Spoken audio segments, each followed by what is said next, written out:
নমস্কার, cooking and blog ওয়াইটিতে আপনাদের সবাইকে স্বাগত।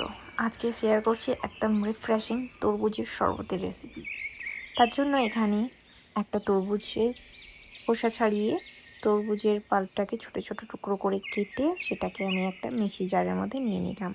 তার মধ্যে অল্প একটু পুদিনা পাতা, স্বাদ মতন চিনি আর যোগ করে দিলাম কয়েক টুকরো বরফ, আর সাথেই অল্প একটু বিট লবণ আর নর্মাল লবণ আর একটা পাতিলেবুর রস চিপে নিলাম।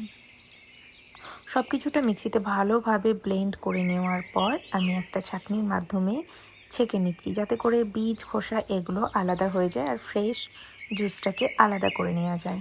তো এবার পরিবেশনের জন্য দুটো কাচের গ্লাসের মধ্যে তরমুজের টুকরো আর আইস কিউব দিয়ে ছেঁকে নেওয়া শরবতটাকে ঢেলে নিচ্ছি।